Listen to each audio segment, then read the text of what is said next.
vamos a empezar. Bueno, muchísimas gracias a los que os habéis quedado, muchísimas gracias a los que habéis venido de nuevas. Ya sabéis que estáis en el área de la ciencia, que es el espacio de ciencia de la Feria del Libro, que localizamos la Estación Experimental del CEDIN, el Instituto de Astrofísica de Andalucía, el CSIC, el Consejo Superior de Investigaciones Científicas, el Parque de las Ciencias, y de que este año además cuenta con financiación de la Fundación Española para la Ciencia y la Tecnología. Hoy el tema, toda la programación es sobre el concepto de frontera, y hoy era el tema dedicado a esas dos fronteras que marcan nuestra existencia, la del nacimiento y la de la muerte. Hemos transitado con Bárbara, que está por ahí, las primeras etapas de esa primera frontera, la formación de los embriones, y ahora nos vamos a la última, porque como os he dicho antes, a los que os habéis quedado, si hay algo cierto es que todos los que estamos en esta área de la ciencia, todos los que están en esta plaza, la vamos a palmar. Tarde o temprano, la vamos a palmar. Esperemos que sea más tarde que temprano. Decía el físico y grandísimo divulgador Jorge Wagensberg que la muerte es la más sorprendente de todas las noticias previsibles. Y es verdad, porque es que la muerte es algo cotidiano. Cada minuto muere un montón de personas en el mundo, pero todavía tenemos cierta cosilla hablar de la muerte, ¿no? Nos da cierto pudor. Y eso que, como dice Woody Allen, tiene que estar muy bien, porque nadie ha vuelto a ello, o sea, que tiene que estar genial, ¿no? Además, si lo pensáis, el concepto de muerte es un concepto derivado exclusivamente de nuestra consciencia humana. Por ejemplo, para un físico, la muerte es simplemente una reorganización atómica. Los átomos, los míos, nuestros protones, van a seguir estando ahí, simplemente se reorganizan de otra manera. Para un químico, exactamente igual, es simplemente un cambio de transición en la química que se hace de una manera, pasa a ser de otra, pero por lo demás no hay mucha más diferencia.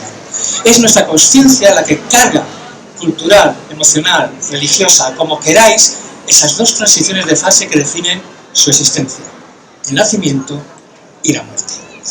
Hoy os invito a hablar sin pudor, sin prejuicios, sin ningún tipo de escalofrío por la espalda, de la muerte.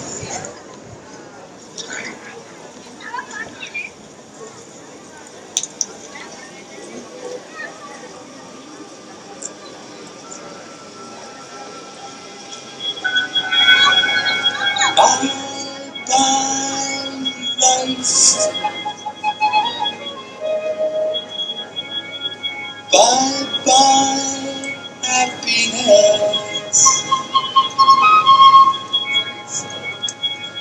Hello loneliness. I think I'm gonna die. I think I'm gonna die.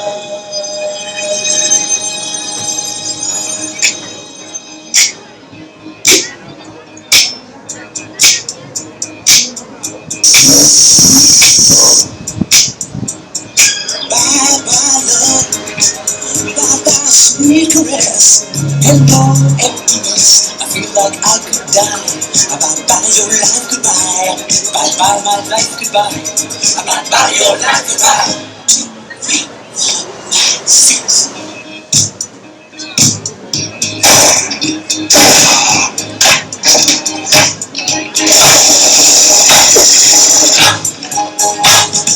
bye life.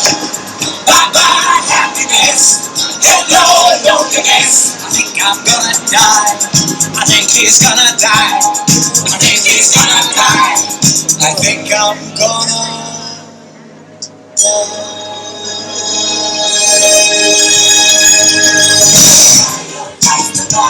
La la la la la la la la. I think he's gonna die. La la la la la la la la la. La la la la la la la. La la la la la. Joder, se me hace un aplauso, me cago en la leche. Me vamos a las 5 de la mañana, va a ser el primer vídeo de esta. Bueno, vamos a hablar del DN, y es curioso porque uno de los primeros aspectos que vamos a ver hoy es que seguro que en el cine o en la televisión habéis visto cuando hay un asesinato, hay un cadáver, que llega el forense o la forense de turno, le echa un vistacillo y dice: ha muerto a las 8:45 AM, con 33 segundos, UTC. Pues eso es una de las cosas más complicadas que hay en antropología forense. Determinar lo que se llama el periodo post-mortem. Y precisamente para hablarnos de esto, de la dificultad que entraña el determinar exactamente la hora en la que cruzamos la frontera de la muerte, pues tengo la suerte enorme de contar con Susana Escudero. Dale un fortísimo aplauso, por favor. Susana estudió filología inglesa, pero su vida laboral ha estado centrada en el periodismo. De hecho, actualmente ejerce como redactora de Canal Sur, de la televisión andaluza. Estos que se me pegan. Para darle más emoción, ¿eh? La próxima vez no me des las hojas tan pegadas. Más emoción. Bueno, Susana, como digo, estudió filología inglesa, pero su vida laboral ha estado centrada en el periodismo. De hecho, actualmente ejerce como redactora en televisión andaluza, donde ha participado en multitud de programas de radio y de tele, muchos de ellos de divulgación científica, como el fantástico Desafío Ártico, ganador de los prestigiosos premios Iris del Jurado 2022. Susana es además una extraordinaria divulgadora científica, con multitud de charlas en eventos de tanto prestigio como Naucas, y además es formadora de divulgadores y divulgadoras junto a Carlos Centeno, que es director de comunicación de la OGR. Un buen día, Susana llegó y me dijo: me voy a hacer un máster de antropología física. Y se lo hizo. Y se convirtió en una de las mejores divulgadoras de antropología forense de este país. Susana, te invito a que te sientes un segundito. Se ha pasado porque es mi amigo, ¿vale? Teniendo en cuenta. Bueno, Susana, sobre todo lo primero de todo, ¿por qué es tan complicado, tan complicadísimo el determinar la hora de la muerte de un cadáver? Vale, de forma sencilla. Cuando un cuerpo desaparece y de pronto aparece fallecido, tú puedes encontrar el cadáver y puedes determinar aproximadamente en qué fase está del periodo de descomposición. Es más, hasta puedes decir con bastante precisión en qué fase está, porque hay distintas fases que se atraviesan desde que morimos, comienza el proceso de descomposición hasta que finalmente, si lo modificas, se son los huesos. Entonces tú puedes saber más o menos en qué fase estás, pero ¿qué ocurre? Que para llegar a esta fase, la 1, la 2, la 3, la 4, tiene que haber una serie de condicionantes externos que hacen que se atraviesen de forma más rápida o más lenta. Con lo cual tú puedes determinar el momento de descomposición, pero si no sabes en qué condiciones se ha producido, puede variar mucho los tiempos para llegar ahí. Lo alucinante es que precisamente para responder esta pregunta de la hora de la muerte, se creó una de las cosas más alucinantes, una de las historias más alucinantes que yo he escuchado, no he escuchado en mi vida, que son las granjas de cadáveres. ¿Qué diablos es una granja de cadáveres que te doy el poder? Pues con ese nombre, una granja de cadáveres es, aunque pueda parecer otra cosa por el nombre, es una instalación científica en donde se estudia a tiempo real el proceso de descomposición del cuerpo humano y se hace poniendo cuerpos de personas fallecidas a descomponerse bajo diferentes condicionantes. Son instalaciones, como digo, científicas, donde se estudia ese proceso pormenorizadamente por parte de especialistas, suelen estar cercadas, valladas para que no se vea el interior, para preservar la intimidad de las, no ya personas, los cadáveres que hay dentro, y también, evidentemente, para no herir sensibilidades de las personas que están fuera. Suelen estar habitualmente un poco lejanos de centros urbanos y dependen todas de universidades que forman parte, bueno, pues de sus instalaciones. ¿Y a quién se le ocurrió esto de las granjas de cadáveres? Bueno, pues esto se le ocurrió a uno de los antropólogos forenses más importantes de Estados Unidos y yo diría que del mundo. Se llama Bill Bass. Y os recomiendo que leáis sus libros porque son maravillosos de divulgación científica y también tiene libros escritos con un periodista a medias con casos de crónica negra que son fabulosos. Bill Bass llevaba mucho tiempo ya ejerciendo como antropólogo. No, todavía no queremos ver a Bill Bass. Vildas, como digo, llevaba mucho tiempo ya ejerciendo como antropólogo, había visto bastantes casos y ya era una pregunta que le rondaba en la cabeza cómo intentar resolver la pregunta fundamental de cuándo se ha producido un asesinato, porque a partir de ahí es cuando se puede empezar a tener muchísimas más pistas, muchísimos más datos de quién puede haberlo perpetrado. Hubo un caso a finales de 1977 que fue el que le dio la puntilla. No os lo voy a contar entero, es un caso fascinante, pero para resumir, apareció un cadáver de un cuerpo que la policía dijo que era un cadáver fresco, él llegó, lo vio, coincidió que como mucho esa persona llevaba un año muerto, pero cuando continuó la investigación y tuvieron todos los datos, se dieron cuenta que era un coronel fallecido en la Guerra Civil Americana. Se confundió 117 años a la hora de datar la muerte. Luego tuvieron más información, como que ese cadáver había sido embalsamado, que en el siglo XIX eso todavía no se hacía, o que el ataúd, que era de hierro fundido en el que fue encerrado, hizo que todavía se aislara más el cadáver, provocando que se conservara todavía mucho mejor. Pero bueno, él había salido ya en todos los periódicos de Estados Unidos diciendo que era un cadáver fresco y tenía 117 años.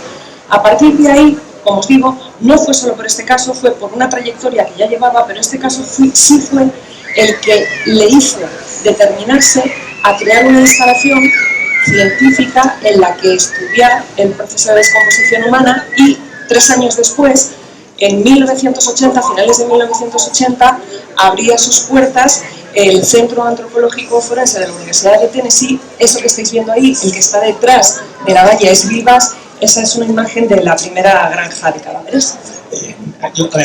Una cosa, quiero decir que yo no me imagino una persona levantándose por la mañana y diciendo a su pareja, cariño, que me voy a la granja.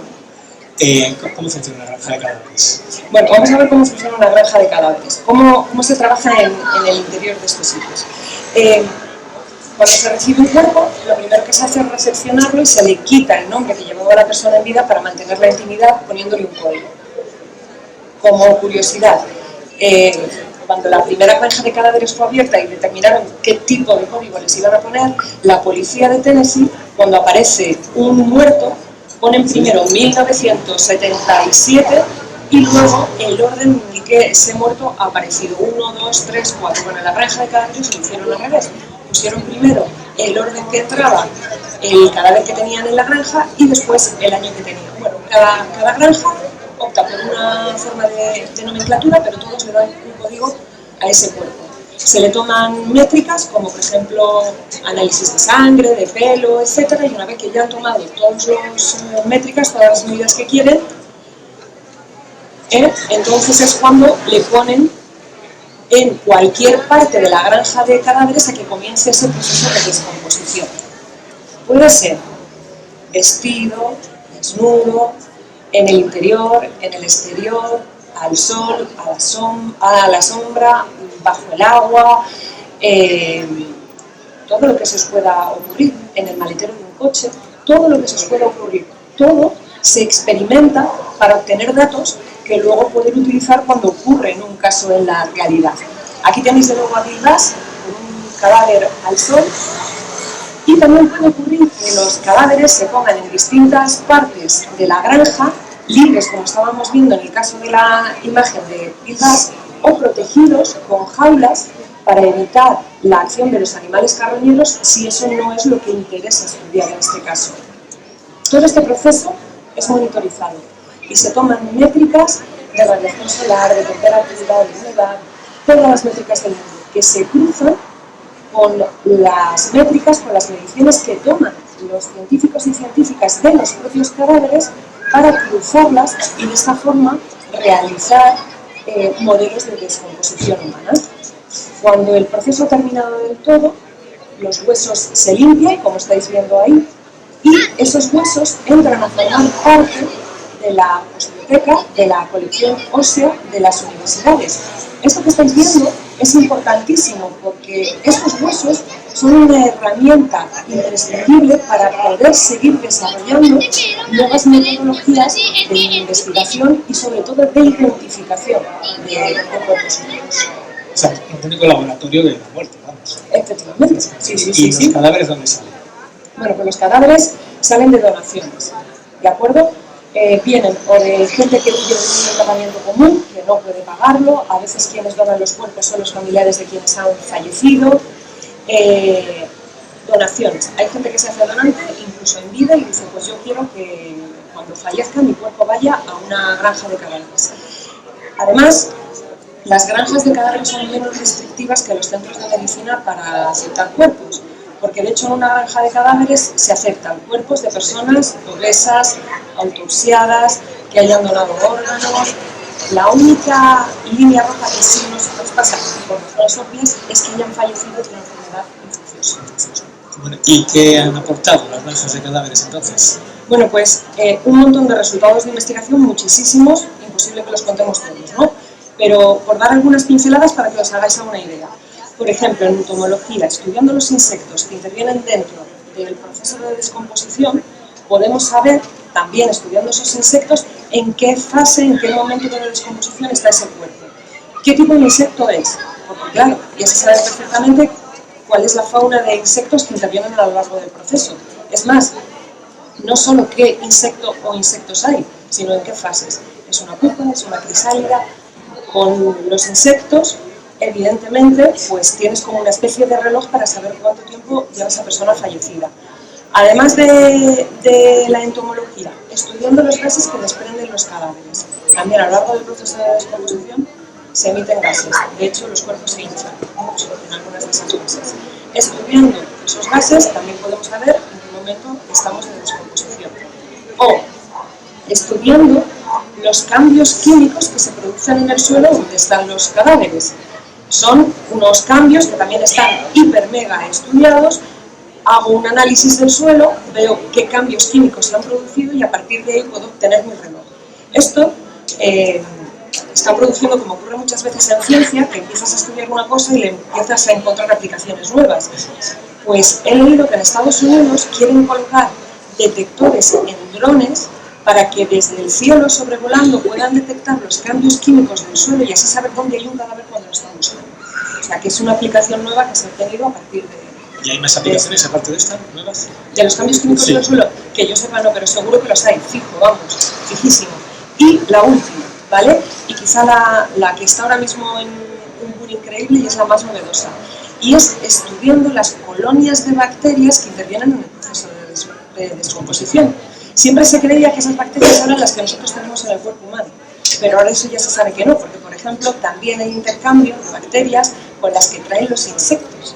Entonces, estudiando este conjunto de bacterias que se llama necrobioma, se están obteniendo resultados espectaculares para poder determinar más o menos cuánto tiempo lleva un cadáver fallecido.